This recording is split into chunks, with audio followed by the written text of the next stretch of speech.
Hey guys, today we're going to be learning about ocean institutes and the governance of the sea. In the early 20th century, marine science became quite a popular science to study. A lot of institutes popped up because of that. The very first one, Prince Albert Institute of Oceanography, had a very famous alumnus, Jacques Cousteau. Jacques Cousteau had a Saturday morning program where he traveled around in his ship, the Calypso, and he showed everyday people about the ocean, new things about the ocean, new studies, new discoveries. It was extremely popular. He also was one of the co-inventors of the aqualung, which was the precursor to scuba.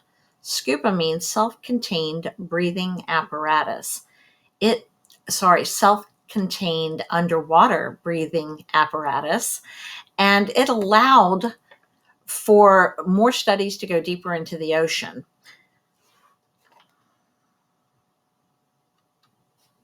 The three main U.S. marine institutes are Woods Hole on Cape Cod, it's part of MIT, Scripps Institute of Oceanography, it's in California, and Lamont Doherty Earth Observatory, and that's part of Columbia University.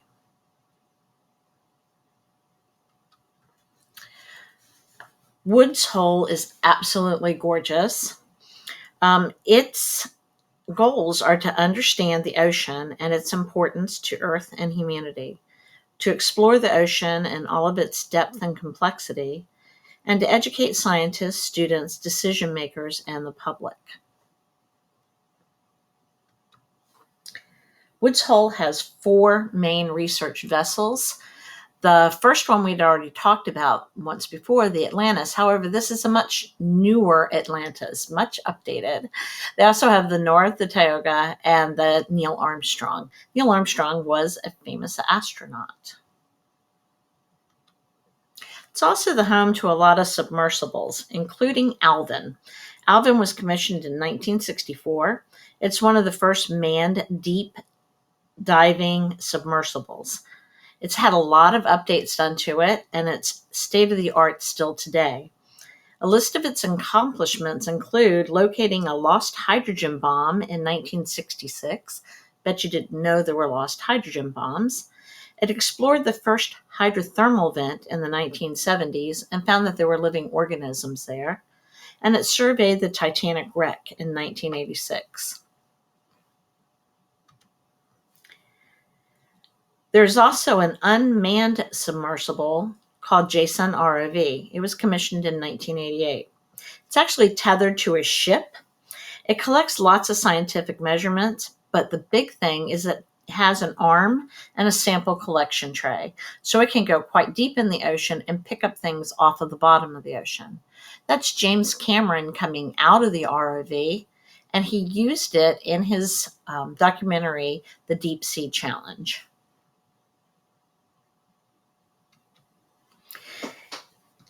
At the Scripps Institute, their most famous research vessel is called Flip. Flip was put into service in 1964. It's very unusual. It's 355 feet long. It's a huge ship.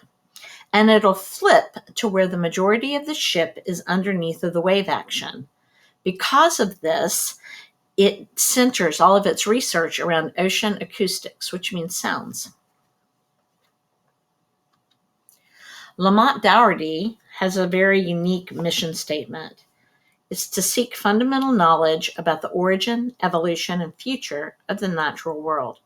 Its scientists study the planet from its deepest interior to the outer reaches of its atmosphere, on every continent and in every ocean, providing a rational basis for the difficult choices facing humanity. It is not specifically oceanography, however, it has a huge marine science program. So, why do we need to study this? What are the reasons behind it? What is the push behind everything?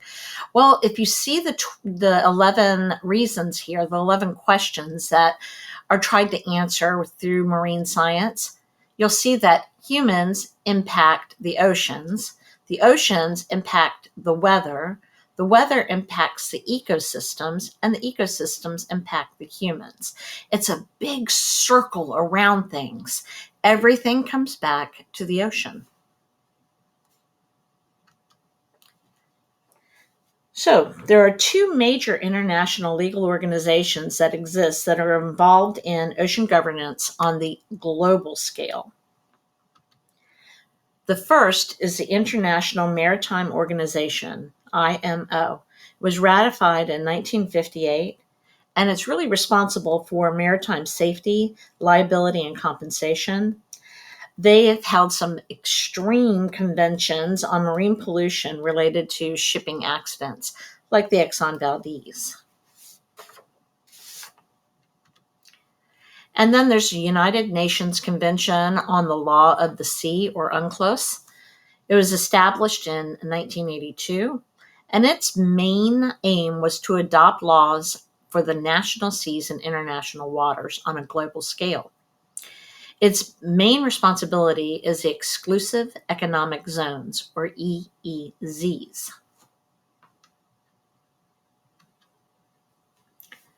The IMO sees the regulation of marine pollution as one of its most important aspects of governance, in particular MARPOL. The MARPOL Convention was one of its greatest successes. The results of the MARPOL has meant that oil pollution has decreased because of a change in equipment standards on oil tankers to prevent operational discharge of oil. Just because MARPOL had the convention and it was agreed upon does not mean that the United States has agreed upon it. So this is United States Exclusive Economic Zone, or EEZ. These are established outside the territorial sea. It normally extends out 200 nautical miles, but the rights to the sea bottom, or resources below the sea, not in the water column, but on the bottom of the ocean, it can extend out as far as 350 nautical miles, or however far out the continental shelf extends beyond 200 miles. The edge of the continental shelf is defined by the treaty in a geological term, but it's in a way that's complicated and very difficult to understand in certain areas. With the EEZ, the coastal nation has a jurisdiction or the ownership over mineral resources, fishing, pollution, and it can exercise control over access to the zone for scientific exploration. So notice that our EEZ is not just located in the continental United States. This is the EEZ that is specific to Virginia and North Carolina. If you see here, this is where the Norfolk Canyon begins, right there, and it goes out well past the continental shelf that ends right here. Now, why do we need governance? Well, truthfully, it's because the ocean has a lot of resources, and those resources have typically caused problems between countries. So some of the resources are biological, things like fisheries, exploitation of fisheries, genetic diversity, pharmaceuticals, and aquariums. Transportation and trade and military use, commercial, recreation, even including cruise boats and the military. Offshore oil and gas, in particular for the United States, the Gulf of Mexico, and Alaska. Minerals and fresh water, sand, gravel, manganese, hydrothermal materials, table salt. Recreation and aesthetics and endangered species. Swimming, surfing, sailing, snorkeling, scuba diving, all that occur right here where we live. Energy, there's a lot of energy sources out there, like tides, waves, ocean currents, and thermal gradients. And then waste disposals.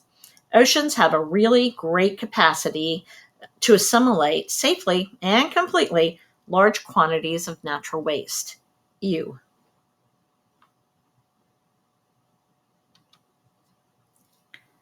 The National Oceanic and Atmospheric Administration, or NOAA, it's the scientific agency within the United States Department of Commerce. It focuses on the conditions of the ocean, major waterways, and the atmosphere. NOAA warns of dangerous weather. It charts seas. It guides the use and protection of ocean and coastal resources and conducts research to provide the understanding and improvement of stewardship of the environment. We'll be talking about NOAA all year long. And there are some other U.S. government agencies that are involved. The only one we're really going to be looking at any length is going to be the National Marine Fisheries Service and possibly the National Ocean Service. Okay, remember to study for your test.